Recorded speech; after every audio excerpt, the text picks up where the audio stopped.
மாதிரி ஒரு காலேஜ் மாதிரி இருந்திருக்கும். எல்லாரும் கொஞ்சம் நல்லா படிச்சுட்டு சின்சியரா ஒர்க் பண்ணிருக்கீங்க. அப்பா வந்து அது எல்கேஜி பையன் மாதிரி தான் உங்ககிட்ட இருந்திருப்பாரு. அதனால இத்தனை வருஷமா அவரை நல்லா பார்த்துக்கிறதுக்கு நான் என்னோட சார்பா நான் ரொம்ப நன்றி தெரிவிக்கிறேன். அது எங்க அப்பாட்ட என்ன கத்துக்கணும் அப்படின்னா, எவ்வளோ பெரிய விஷயம் நடந்தாலும் பரவாயில்ல, போயிட்டே இருக்கும், அடுத்தது நல்லா நடக்கும், எவ்வளோ பெரிய கஷ்டம் இருந்தாலும் பரவாயில்ல, தேவையே கிடையாது அப்படின்ற விஷயத்தை எங்க அப்பாட்ட கத்துக்கணும்.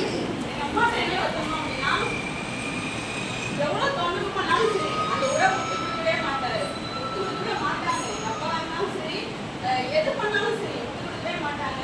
ஒரு கப்பல் எப்படி இருக்கணும்ன்றது எங்க அம்மா அப்பாவை பார்த்து தான் கற்றுக்கணும்.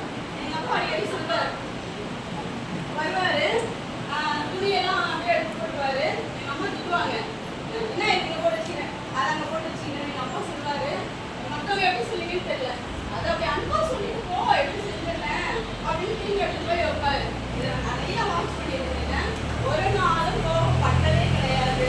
இப்படிதான் இருக்கணும் அப்படின்றது கற்றுக்கணும்.